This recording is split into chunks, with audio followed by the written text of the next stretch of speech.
7 வருடம் பல இடையூறுகள்ல 7.5 சனியில மாட்டிக்கிட்டு தத்தளிச்சவங்க நீங்க. பணங்காசு விரயமாயிரும். ஆன்மீக தோரணை இருக்கிறவங்க மட்டும்தான் தப்பிச்சு, ஆன்மீக தோரணை இல்லாதவங்க மாட்டிக்கிட்டு தாமொழிச்சு. இப்படி கஷ்டமே பட்ட ஜாதகம் ஒரு குறிப்பிட்ட கால வயசுக்கு மேலதான் யோகமே அடையும். ஆண்களோட பெண்கள் தான் பாவம். கல்யாணம் பண்ணி தான் குடும்பத்துல சந்தோஷமா இருக்கும்போது மனைவியை கல்யாணம் பண்ணி மனைவி, அதாவது மகர ராசிக்கார பெண்களுக்கும் மாமியாருக்கும் கருத்து வேறுபாடு, கணவனுக்குள்ள ஒரு கருத்து வேறுபாடு, கணவன் தேவையில்லாத ஒரு இன்னல் துன்பத்துல இடையூறுல அடைஞ்சு பல விரயங்கள் பண்ணக்கூடிய தருணமும் இந்த மகர ராசிக்காரர்களுக்கு நிறையவே உண்டு.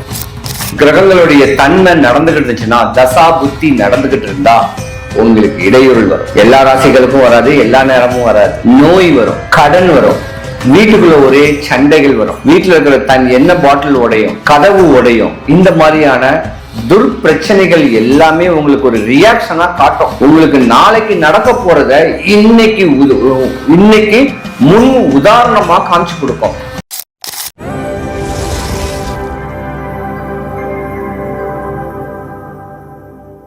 மகர ராசி பொதுவா பெண் ராசி. மகர ராசிக்கு அதிபதி சனி ஈஸ்வர். ஈஸ்வரம் பட்டம் 2 பேருக்கு தான், ஒன்னு முனீஸ்வரனுக்கு, ஒன்னு சனீஸ்வரனுக்கு. நம்ம கிரகங்களுக்கு கிரக பீடைகள் ஏற்படாம நம்ம செஞ்ச தவறுக்கு தண்டனை கொடுக்கக்கூடிய நீதிமான் சனீஸ்வரன்.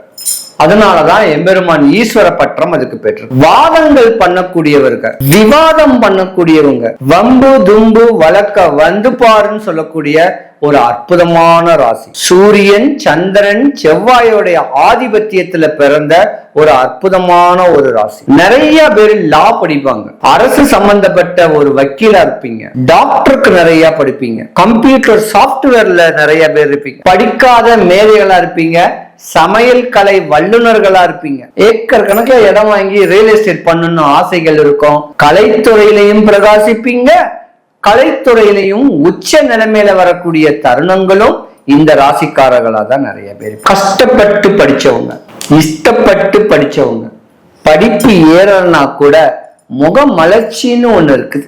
ஒரு குறிப்பிட்ட கால வயசு 30 வயசு வரைக்கும் நீங்க கஷ்டப்பட்டவங்க தாங்க. பல அவமானங்களை சந்திச்சவங்க, அவப்பேர்களை கூட வாங்கினவங்கன்னு கூட சொல்லலாம். இடையூறுகளையே அதிகமா சந்திச்ச உங்களுக்கு 35 வயசுக்கு மேல ஒரு 16 வருஷம், 45 ஒரு 50 வருஷம் வரைக்கும் கொடி கட்டி பறப்பீங்க, ராஜா மாதிரி வாழ்வீங்க, உயர்ந்த ஸ்டாராவ கூட ஆகிடுவீங்க. இப்படி ஒரு தருணங்கள் வரக்கூடிய தருணம் இந்த மகர ராசிக்கு தான் இருந்திருந்தா கூட உங்க ஜாதகத்துல 17 வருஷம் 7 வருடம் பல இடையூறுகள்ல 7.5 சனியில மாட்டிக்கிட்டு தத்தளிச்சவங்க நீங்க. பணங்காசு விரயமாயிருக்கும். ஆன்மீக தோரணை இருக்கிறவங்க மட்டும்தான் தப்பிச்சு, ஆன்மீக தோரணை இல்லாதவங்க மாட்டிக்கிட்டு தாமொழிச்சிருப்பீங்க. இப்படி கஷ்டமே பட்ட ஜாதகம் ஒரு குறிப்பிட்ட கால வயசுக்கு மேலதான் யோகமே அடையும். சொல்ல போனா மகர ராசியை பொறுத்த வரைக்கும் ஆண்களோட பெண்கள் தான் பாவம். கல்யாணம் பண்ணி தான் குடும்பத்துல சந்தோஷமா இருக்கும்போது மனைவி கல்யாணம் பண்ணி மனைவி, அதாவது மகர ராசிக்கார பெண்களுக்கும் மாமியாருக்கும் கருத்து வேறுபாடு, கணவனுக்குள்ள ஒரு கருத்து வேறுபாடு, கணவன் தேவையில்லாத ஒரு இன்னல் துன்பத்துல இடையூறுல அடைஞ்சு பல விரயங்கள் பண்ணக்கூடிய தருணமும் இந்த மகர ராசிக்காரர்களுக்கு நிறையவே உண்டு. எல்லாம் மீறி எப்படியோ முன்னுக்கு சேர்ந்து ஒரு தலைமை பொறுப்பு வாங்கக்கூடிய அமைப்பு கூட நீங்க இன்னைக்கு வரக்கூடிய நேரம். மகர ராசியை பொறுத்த வரைக்கும் வருங்காலம் 2026 27 முடியறதுக்குள்ள, அதாவது ஜனவரி மாசத்துக்குள்ள ஜாதகத்துல உங்க ராசியில தான் ராகு பகவானுடைய பெயர்ச்சி வராரு. ராகு பகவான் கும்ப ராசியில நட்பாவும் மகர ராசியில பகையுமா வராரு. உங்களுக்கு பார்வை டிஸ்டி தோஷம் இருக்கு, செய்வின சூனியங்கள் உங்களுடைய பண்ணுவாங்க, உங்களுடைய பொறுப்புல இருந்து உங்களை கீழே இறக்குறதுக்கு துஷ்பிரயோகங்கள் பண்ணுவாங்க, உங்களுடைய வேலைகள்ல நீங்க செயலாக்கத்தை வேலையில முடக்கத்துக்கு சூனியம் பண்ணுவாங்க. ஏன் ராகு இது உங்க ஜாதகத்துல பலமா இருக்கும்போது கணவன் மனைவியில கருத்து வேறுபாடுகள் வர்றதுக்கான சூழ்ச்சிகளையும் பண்ணுவாங்க. நீங்க தான் உங்க ஜாதகத்தை ஒரு ஜோதிடத்தை கொடுத்து அலசி ஆராய்ஞ்சு வரக்கூடிய நாட்கள் எங்களுக்கு எப்படி இருக்குன்னு சொல்லி கேட்கணும். இருந்திருந்தா கூட ஆணும் பெண்ணும் பின் இருக்கக்கூடிய ஒரு நாக கல்லு ஒண்ணு தற்சமயத்துக்கு பிரதிஷ்டை பண்ணுங்க. பெரிய இடையூறு வராம ஒரு சர்ஜரி, ஒரு ஆக்சிடென்ட், ஒரு இன்சிடென்ட், பெரிய பிரச்சனை வராம இந்த நாக பிரதிஷ்டை உங்களுக்கு பலம் கொடுக்கும். முடிஞ்சா அவங்க ஊருக்கிட்ட இருக்க வேண்டிய கோயில்கள்ல போய் செய்யுங்க. இல்லைன்னா சொல்லுங்க, நான் செஞ்சு கொடுப்பேன், முறையான ஒரு ஐதீகமா. சரியா?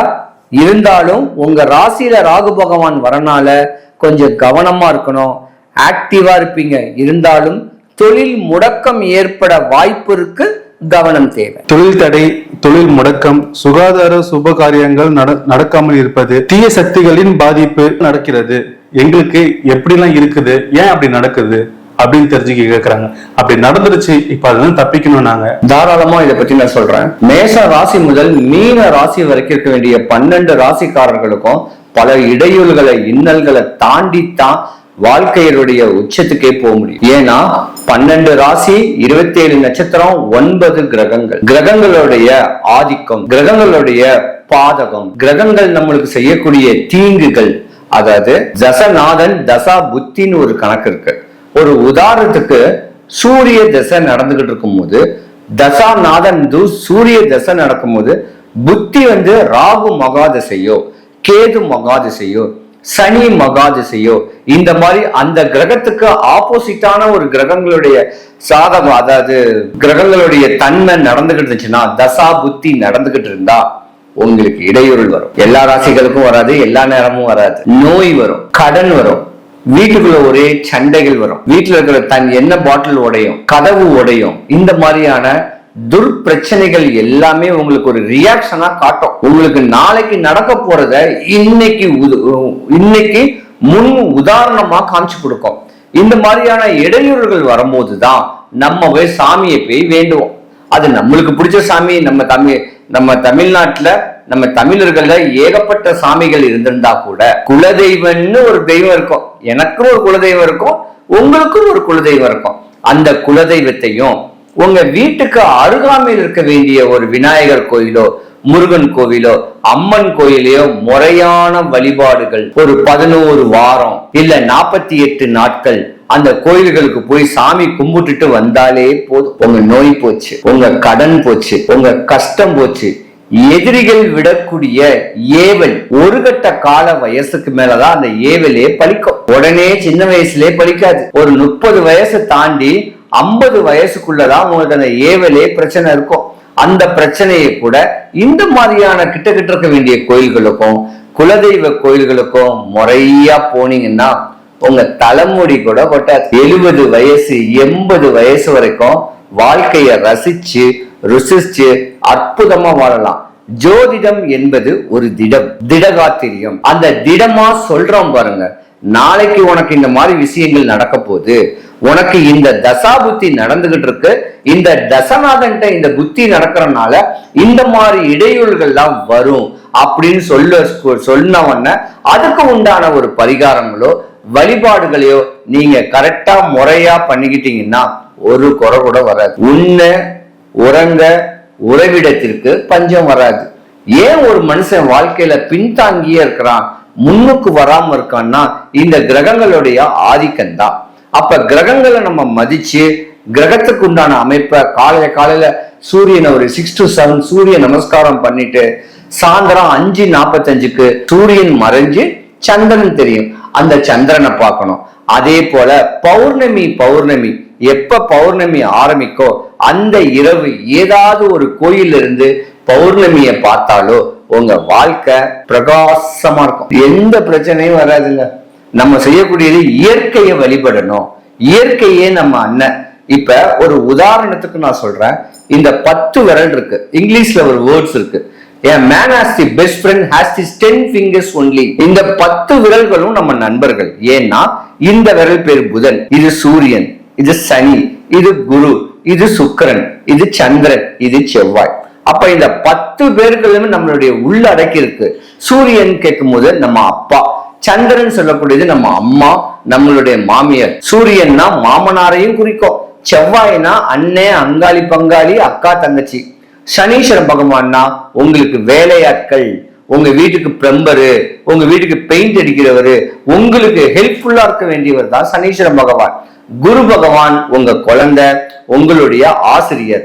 சுக்கிரன் உங்களுடைய காதலி, உங்களுடைய மனைவி, இந்த மாதிரியான ஒரு தன்மையை குறிக்கும். இவங்களை எல்லாத்தையும் முறையா வழிபட்டுக்கிட்டு கிரகத்துக்கு உண்டான சாந்தி கொடுத்துட்டு வந்தீங்கன்னாவே உங்க வாழ்க்கை பிரகாசம் தான் ஐயா, எந்த குறையும் வராது.